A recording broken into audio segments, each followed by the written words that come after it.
Well, it's been an incredibly long time since I've really done any videos, and part of the reason why is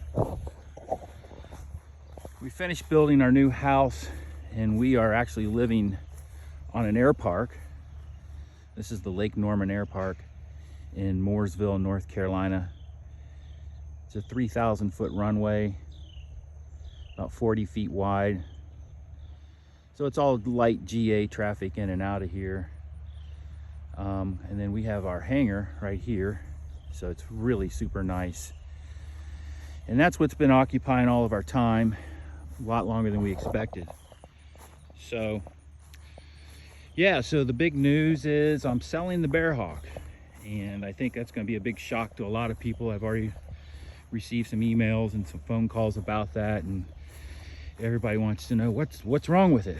Why are you selling it? I can't believe you're selling it, you know. And there's nothing wrong with this Bearhawk at all. It's a perfect airplane, and I'm real happy with the build. I'm real happy with the way everything came out. But you know what they say, it's all about the mission, and it doesn't suit my mission really. It's you know, I'm not a backcountry guy. I live underneath the Bravo shelf at the Charlotte Douglas International Airport, and I'm not a gravel bar guy.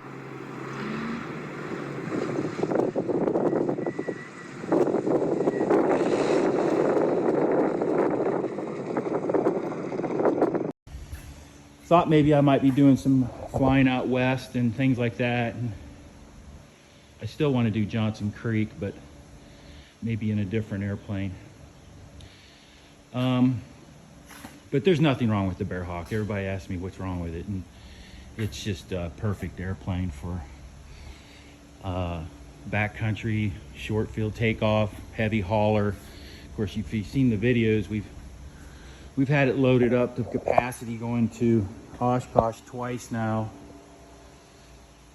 Doesn't even hardly hesitate with the load, and carries everything you could hope for. The big 540 engine on there, plenty powerful, Trailblazer prop. Tomorrow the new buyer is coming. I'm not going to reveal his name until he wants me to, but I'm really impressed that this airplane is going to go to the right person. He's a high tail wheel guy. He's a professional pilot, but he's, you know, even though he's a professional pilot, and I've always admired the guys that went on and fly the airlines or fly the corporate jets or do the, you know, the full-time gigs with you know, commercial aviation, but kept their feet back in the general aviation world. Those guys impress me. The guys that go out there, go fly the Cessnas and the Pipers just to get the hours so they can go to the airlines and never look back. I mean, I don't know. If that's what you want to do, that's what you want to do. But I really am impressed with people that keep their fingers on the pulse of general aviation.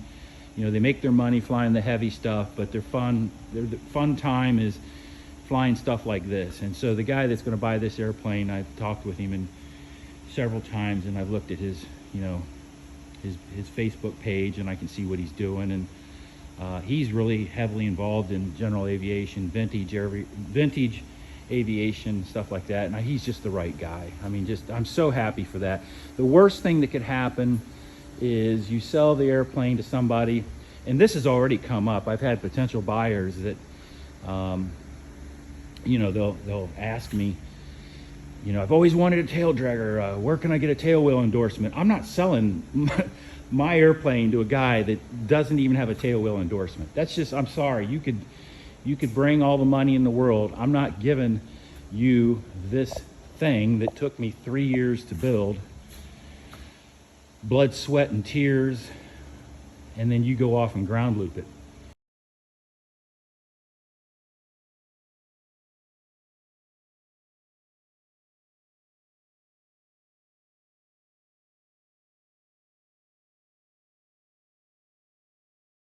Or put it on its nose, or worse.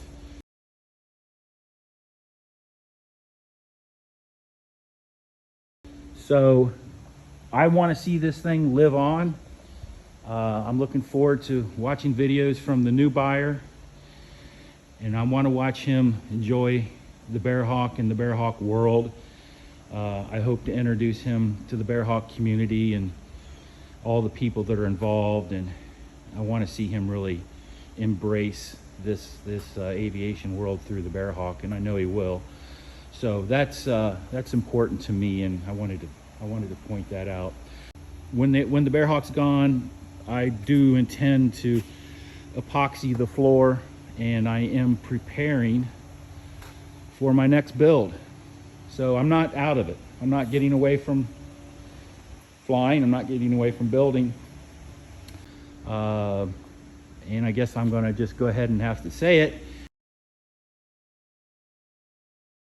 Here it is. I'm going to build a Sling TSi.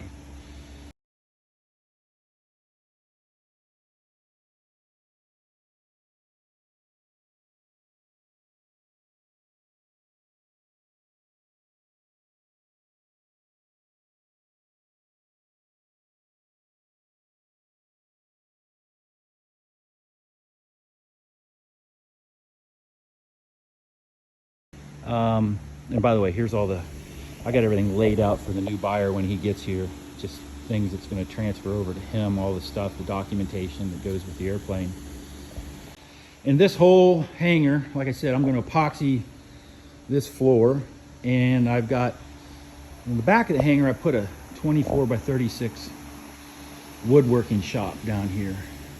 And a lot of the stuff I've got down here right now, these are build tables. Most of these gray tables are build tables. I've got a CNC over here.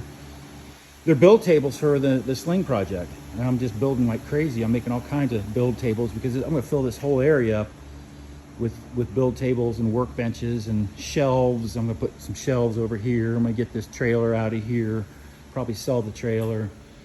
I got my air compressor here. That's gonna be for painting. I'm gonna get an inflatable paint booth, and that's where I'm gonna paint my parts for the Sling. Yeah, nothing wrong with the Bearhawk. Love it. I have no complaints about it.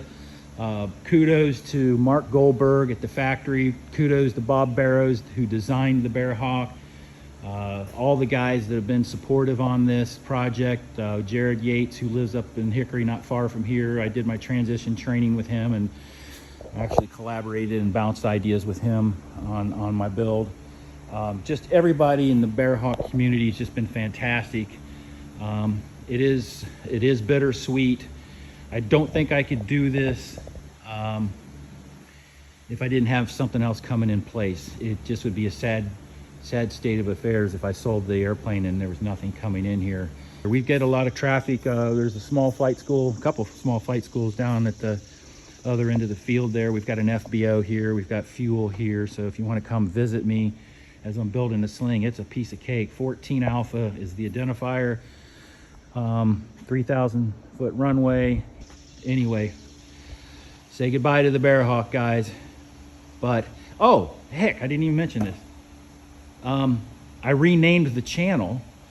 I don't know, it was Bearhawk Life previously, and I thought that would be where I would be with this for an undetermined amount of time. But I do know that I'm going to continue on building and flying airplanes. I don't know if the Sling, I don't, having built the Bearhawk now, and now I'm selling it, I don't want to say the Sling's going to be my last build. I don't know.